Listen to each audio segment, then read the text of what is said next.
Hello everyone and welcome back to the channel. I'm Josh. This is Amy. And last night we watched the new Mobile Suit Gundam Hathaway movie. It's like the Witch of like Cersei or something? I don't remember. It's like the Kenneth's group. And I guess it's referring to Gigi. We'll just say that. Yeah. So this is kind of a quick thought video. Of course, since it just came out in theaters, we don't have any screenshots really or anything for it, so just kind of initial thoughts and just kind of I guess what we thought about it. Yeah. Yeah. Josh, what did you think? I thought it was a decent movie. There were some things that I thought were kind of weird.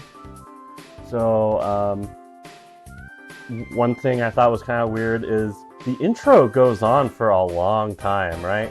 So like the movie starts, you get a lot going on, like plot-wise, and then all of a sudden you get like the title drop of the movie. Yeah, it's like maybe like 15 minutes in or something, or maybe 10 to 15. Yeah, and they're like using pop music, like American pop music, and it kind of threw me off. Like, I hear this on the radio. Why am I hearing it here? Well, I mean, Sweet Child of Mine is, pretty good song, but I don't know what the first one was. Kind of like a rap song or something? I don't know. Anyways, that's not something I would normally listen to, so. Yeah, I've only heard it a lot, like at work on the radio, so. Yeah, you would know better than me. You're around the radio more than I am. Yeah. Most of the time, I'm just sticking it in my MP3 and listening to whatever I want to listen to. Yeah, but other than that, I don't know. That was pretty decent. There is a lot of exploration as to kind of Gigi's role in the story. She moves to a lot of different apartments in this story. And I don't, but we hardly get any of, like, the novel stuff. I mean, we're barely just getting, like, Beltorchka's children and stuff. We haven't even gotten that whole series actually adapted in English yet, so, Hathaway's Flash is... I don't even know if it's on the radar for, like, an English release, so we'll see. Yeah, so this is going to be a lot of people's, like, first time encountering this story. I mean, thankfully, like, we have YouTube. We were listening to, like, Sibling New Type just to, get a little bit more of, like, the novel story, too, to what this is based on. Now, the weird thing is that the novel does follow Beltorch's children. Yeah. But this one follows Char's counterattack in the movie. And that's more than evident because you see the whole thing with, like, Hathaway getting into the, Jagan? The Jagan. And then, eventually him and Chan seeing Quest and him killing Chan, after she kills Quest. So, Yeah. Obviously Chan is not part of, Beltorchka's children. She was invented for that Char's Counterattack movie, so, and it's one of those things where it's like, to me, it kind of screws up the story a little bit because, say, like, in the novel version, you deal with a lot of, like, Hathaway's, like... Kind of guilt. During this movie, of, Quest dying. And in the novel, it makes a lot more sense because he accidentally kind of kills her, in battle, whereas, Chan kills her in Char's counterattack, so... obviously, from this, he doesn't feel guilty that he killed Chan. Yeah. So, so, like, his guilt in this one is just, like, kind of misplaced, it feels, compared to, like, the novel. I don't know if that's, like, the best way to describe it, but I feel like the novel ties into, like, the themes of, like, this whole movie a lot better than what you get from Char's counterattack. Yeah, I don't know. I think they're doing it this way because, like people are going to watch the film version of Char's Counterattack more likely. So they want it to line up with the film version more. Yeah, I doubt that we're ever gonna get like a actual animated version of Little Schwarzkopf's Children or something. I mean, that'd be cool, but I feel like it's probably never gonna happen. Yeah, and also, like, we also got a small reference to Cardius Vis.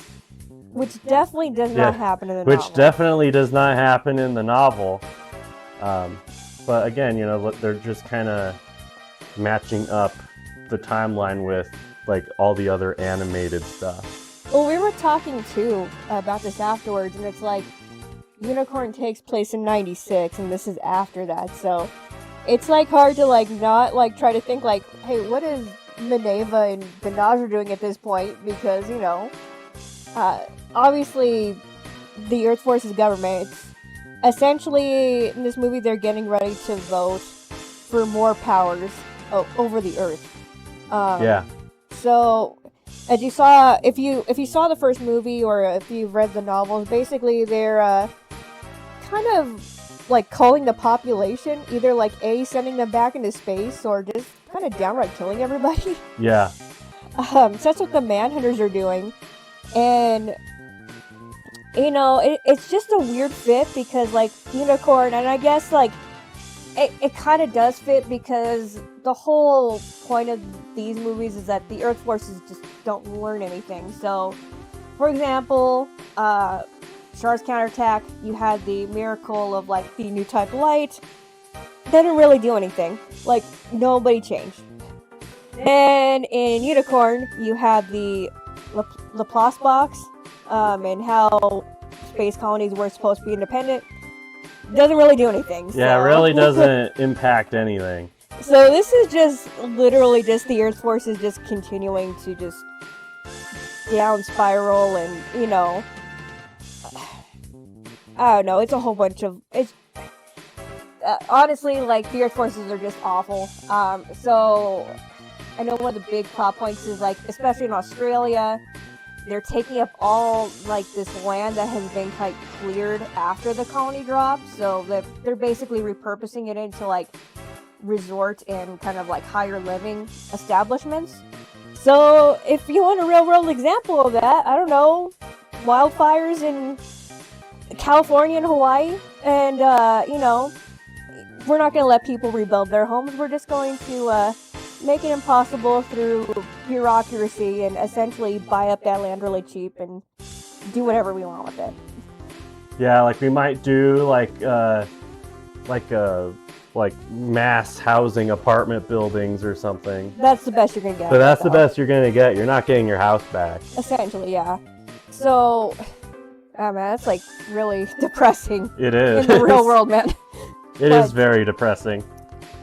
Yeah, so this definitely continues just, I guess, the hubris of the Earth forces, and I really did like the part where I don't know if like Amuro is technically a U-type ghost coming to Hathaway. I think he's more of like... It's very unclear. Yeah. Because it's revealed early in the movie that Hathaway is taking like these meds, and he doesn't like taking them because it kind of like messes with his head. But it's very unclear whether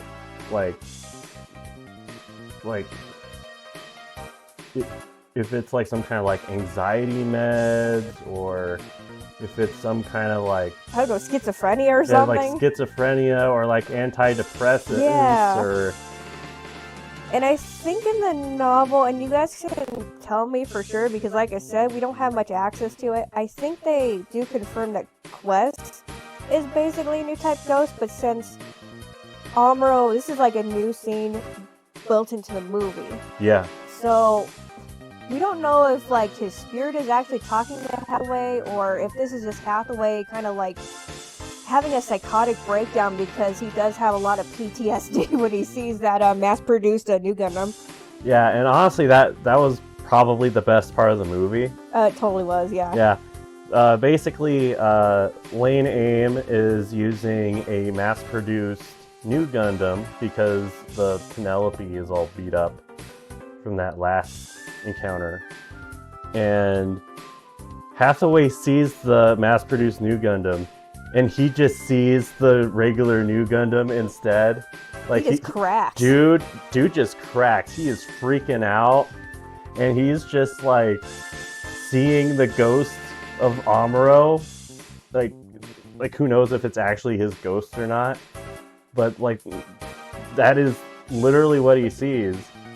I just love the exchange when he's like basically like doing the Char like reasons to Amuro, like, dude, these people are not learning at all. It's like, how many years has it been since Char's Rebellion? Like, I think at least 12 or something is what it was that we looked it up or something. Something like that. It's like I had said, like, new type light, nothing. Laplace box, nothing. Like, literally, these people are learning nothing. And it's funny because Hathaway is like saying word for word Char's whole thing. Yeah, and that's why I'm like questioning, is he like actually talking to Amuro? Because Amuro also like points out, like, you're taking the words of the man who took Quest, and it's like, no, he did not. Like, literally, she left of her own thing. We already know that Char does not like Quest through the whole entirety of Char's counterattack. Like, Char says it himself, he found her annoying. Yeah. So it's not like he didn't take his woman. It's like, no, that's not even what happened. Ugh. And it's probably just gonna fuel the fire more for, like, Char likes young women or something, I don't know. Yeah, I don't really know where that comes from, honestly. I think it comes from Gyune. Maybe, yeah. Like, I kind of want to make a video on that, I just haven't had time. Yeah, that'll be a discussion, probably when we get to Char's counterattack. We could probably do a video of that. Like, maybe. That's also going to take forever. Yeah, I know. So, I'm thinking, like, we could just do, like, discussions every now and then on, like, whatever topic. Yeah, for sure. But yeah, so, yeah, you don't know if it's actually Amuro or not. We know Amuro's new type ghost is floating around somewhere. With Lala, because, you know, she kind of took them both to the grave. Yep. But, yeah, and it's also, I mean, he does point out, too, like, Amuro, you didn't do anything. Like, you were just a soldier. Like, you didn't push for anything to actually change within the army, within the government. So, like, what do you have to talk about this, you know? That is a very good point. It kind of goes back to that exchange that Char has with Amuro in Char's counterattack, where he's like, unlike you, I'm actually more than a soldier. And like first level, you know, like surface level, you kind of see that as Char being like, oh, well, you know, unlike you, I'm actually someone. Yeah. But when you look deeper, it's kind of Char being a little salty because, you know, he's the one who's having to do this and no one else has really stepped up to do anything. And everybody pushed him and Zeta to do it. Yeah. Not, you know, it was Kai, even though, like, he's skeptical of Char, he's like, why isn't it Char leading the Earthspheria? It's like, and like, just as, like, we go on, it's like, why isn't Char here? You know, why isn't he leading things? And the only reason that he does get involved is because Blex dies, so... Meanwhile, Amuro at least has, like, equal to or higher the amount of, like, recognition. Mm-hmm. Bright definitely has recognition. I mean, Amuro was like a political prisoner, essentially. Yeah. And Amuro just kind of let it happen. Yeah. But it's like he never tried to change the military from the inside, or really didn't do anything outside of it either, so... No, like, he was content with just being a pilot. Exactly. Which is what Char wanted to do. Which is what he wanted to do, so... Maybe there's a hint of jealousy there for Char, but... Anyways, this is a discussion about Hathaway. Yeah, but... Hey, the conversation also happened in the movie, so that's why it's important. Yeah. I think the only other thing is, like, we get a lot of Gigi in this, and I don't know, because I haven't read the novels. I just don't know exactly what her situation is. I feel like But like I told you guys, like I told you and Steven afterwards, but I'm like, she's basically like the female Shirako. Like essentially she's like manipulating like these men to just kind of do whatever she wants at this point.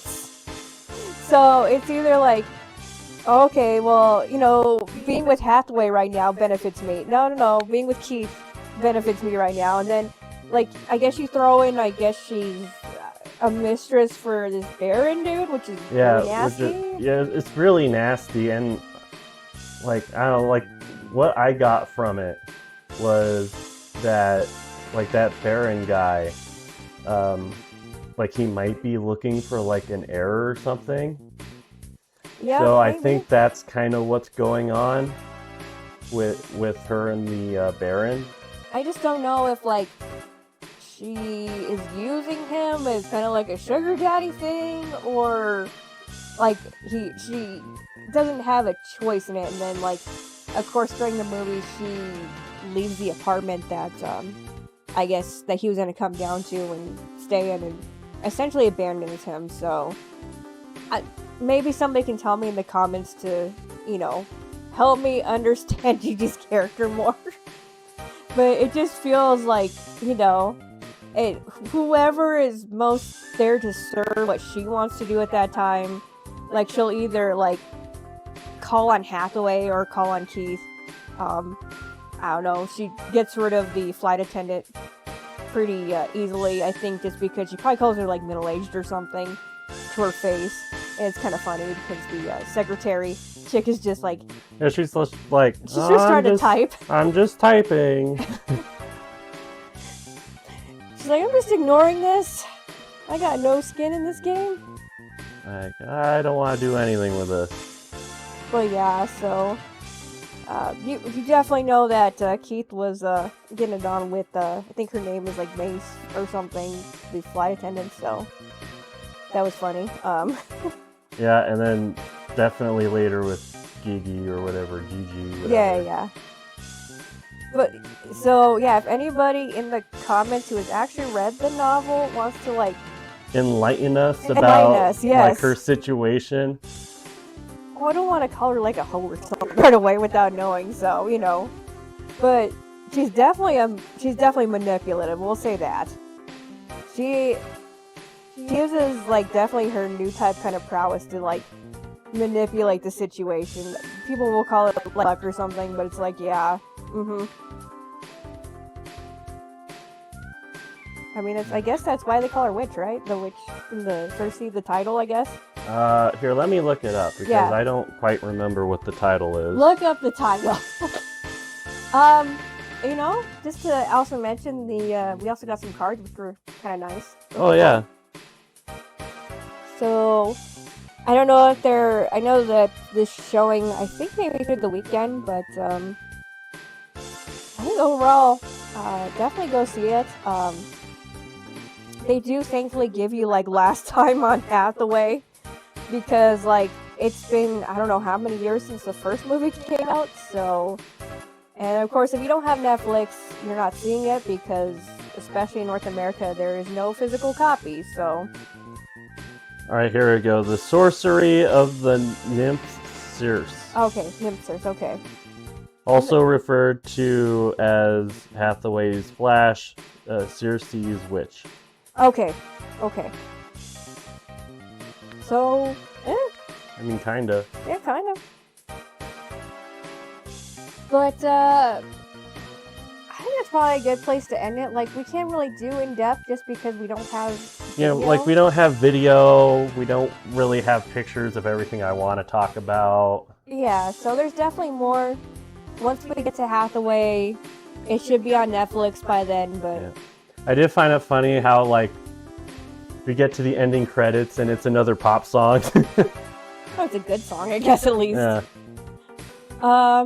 But yeah, like I said, I think it's running through the weekend, which by the time this video is out, it's probably maybe done a theatrical run already, but I would say you could see it for sure. If you can get your hands on the cards, they're cool. Yeah. Yeah, sounds good. Did you want to bring up just a quick shout out to the 50th anniversary stuff? Yeah, I think you've seen more of it than I have.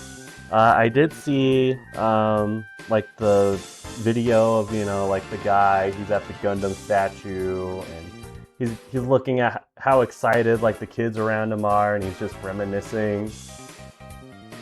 Yeah, it's a really cool video, and it's kind of funny because I was like the kid at the Gundam statue because I'm like, oh my god, it moves! Whoa! Yeah, thankfully I got to go see it. Sorry, Josh. But I did go see it at the Yokohama base, and I geeked out. It was incredible. But literally, it's just a really cool video of kind of like where you were when you first like kind of encountered Gundam and stuff. So, of course, it's from a Japanese perspective, and they had it before we did in America. But I'm sure you guys, when you got home from school and you watched like Gundam Wing on Toonami is like a core memory for you. Or I don't know, like getting home and watching G Gundam. Yeah, anything like that. I don't know, I have like a weird core memory of like the first time it makes it to the finale of Mobile Suit Gundam was New Year's Eve. And he did a Toonami special on New Year's Eve. Well, that was probably one of the best New Year's Eves I remember. But that was cool because we got to see the last episode after essentially Mobile Suit Gundam got cut off air, and I think it was kind of a combination of maybe ratings, but also the whole 9/11 thing. So that was cool. But yeah, just building up and like seeing the kids like watch G Gundam, like it's his kids watching G Gundam. Yeah, and then the parent is like, "What is even going on?" I would be like, "I'm so proud of you." I'd be like, "Yeah, you have taste." And then just as things have gone on, so of course, like, here we are now watching Hathaway and stuff, and they just had the expo where the previous moving Gundam was a statue. We didn't get to see that one just because we got to Japan like a month after the expo I think ended. So, but yeah, good times. It's also sad to hear that the unicorn in Odaiba is going to be gone. So I'm glad you got to see that before it left, Josh. Yeah. They don't know what they're going to put in its place, but it is scheduled to have something else. So maybe a new Gundam? I don't know. Put the Wing Zero or something. Yeah, something like that, maybe. But yeah, the unicorn has been cool to see. We did get a confirmation of a new animated Gundam Wing project. Cool. It probably won't be the whole like frozen teardrop thing, but we'll see. Well, people are saying glory to the losers, but like I know you've read that manga more. Does it really divert from like the TV series that much to kind of warn another? It does include a whole lot of the missing story beats from the original TV run. Okay. So it includes all of the Endless Waltz stuff. It includes all of like the prequel stuff. So like stuff like talking about the original hero Yui and his assassination. Okay. I remember like the comics that used to describe like those words. Yeah, like the American comics. Yeah. Like that stuff is in Glory to the Losers. Okay. But yeah, like it does kind of skip over a few things or like go through them faster that is kind of dealt with more in depth in the original anime, but it does do the story a lot better in my opinion.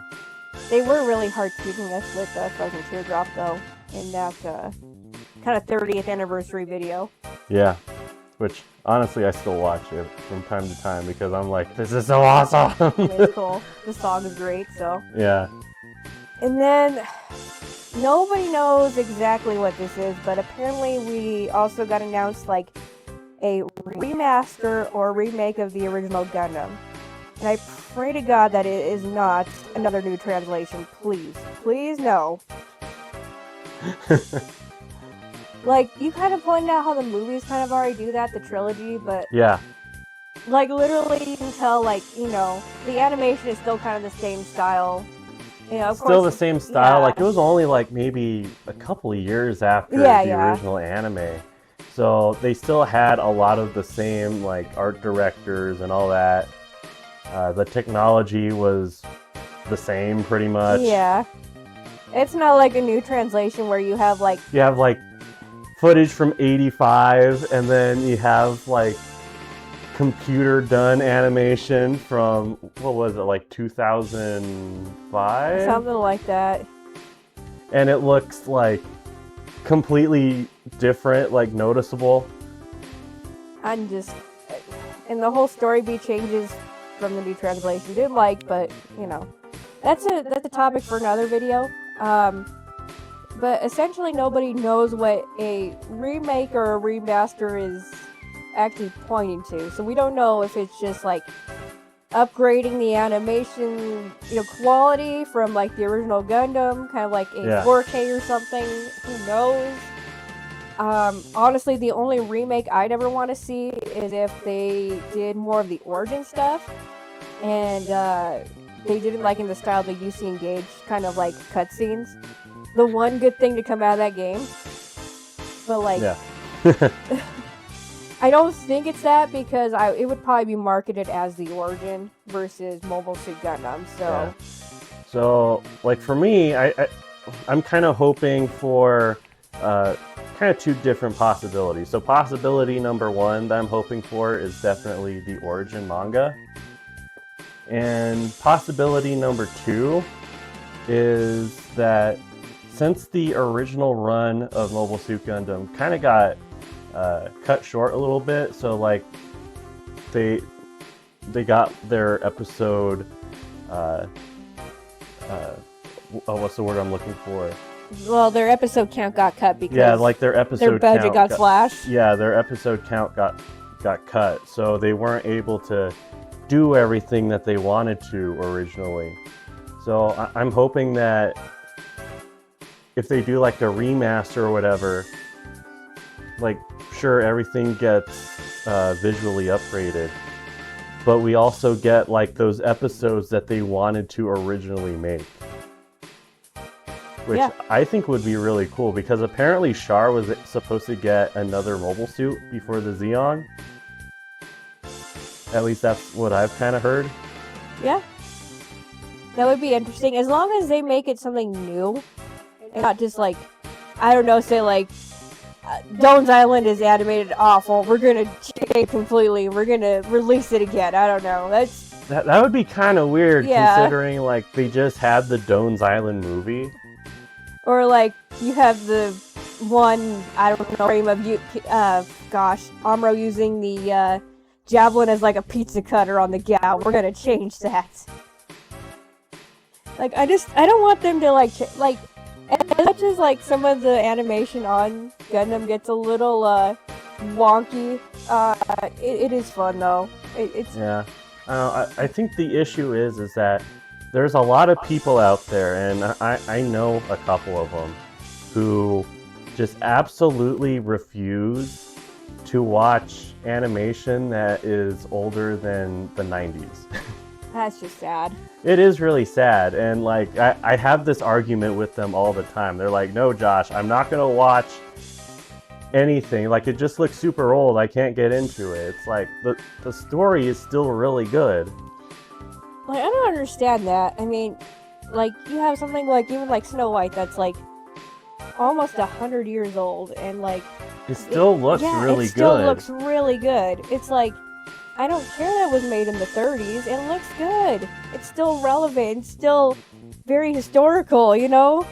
Animation is still like really fluid. Yeah, it's very fluid. So, screw them, I don't know. I think the only other big announcement, I mean, there's a couple little ones too, but last big announcement was probably the Gundam Seed Freedom Zero, which is, I guess, going to be a whole theatrical movie, which I was not expecting, so cool. Hopefully it makes us like the villains from Freedom a little bit better. That's kind of a hard ask, but Yeah, we'll see if they actually give them more of a backstory. Is kind of more what I want. the villains from Freedom kind of suck. They kind of do. Honestly, Seed Freedom is just a fun movie to watch just because, you know, you turn off your brain and you get, like, all this cool mobile suit action, but, like, the villains and, like, the story behind it are just not that good. Nah. And I think, my god, if, like, we're actually getting a movie, like, give us, like, the backstory of, like, Kira Kigali, and I guess Lacus has now escaped from that colony. That was, where, like, the Hibikis did, like, their research, and I guess Chibi little girl did her research, too. Yeah. Whatever her name is. But, like, give us some, like, actual, like, background on that. Maybe the genetics. Maybe we get more hints at the seed, because that has always been something that has No one knows what it is. It's been floating in the background for a while. Somehow, like, Gil knows what it is, and correctly guessed that Shin had it. But, you know, we get little hints from different people about it, and it's just like, well, maybe you can explain, if we're talking about, like, genetics-wise, maybe you can explain what it is, you know? That would be nice. But what we do know is basically it's, like, the Freedom kind of, snatching incident before I guess the whole movie actually starts. So apparently, I guess the Freedom gets stolen, gets kind of wrecked by the what are they called? I don't know what they're called, like the Accords, but like what's the nation called again? I don't remember. Essentially, essentially the Freedom gets just like destroyed by the Knight kind of suits again. And after that, it's kind of like playing into Freedom, like, hey, we did this for you, let us join, like, your thing, and then that's how the whole movie events start. So, but it'd be interesting, but, like, if you're making a theatrical thing, you have time to, like, give us more backstory on the whole, you know, like I said, Kira Kigali, and now Lacus escaping that colony, Mendel colony, I think it was called. So backstory on the Mendel colony, and then do a little bit more, at least building on the villains, please, because they definitely need it. But that's, like I said, that's another story for when we actually get to Freedom. Yeah, and I kind of have the unpopular opinion here that I personally think that that Endless Waltz is way better than Seed Freedom. This is how I think about it. So Endless Waltz is definitely a better, like, story, because it builds on like what we had in the series. Yeah. Seed Freedom is definitely more of like a crowd pleaser. Like I said, like you get all the cool like visual action and stuff. Endless Waltz is a slow burner though, so you don't really get any mobile suit action until the very end.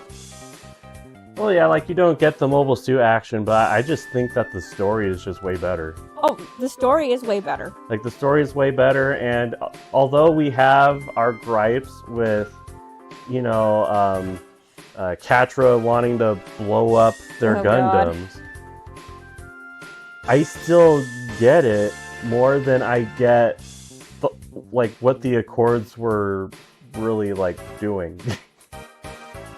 Yeah, I get it, but like we said, that is that's a battle that we need to talk about. That's another story we need to talk about later, but who knows? No. I'm thinking of ideas for our top 10 this year. Uh-huh. And like kind of like ranking movies is kind of like the top of my idea list at the moment. Okay. Sounds good.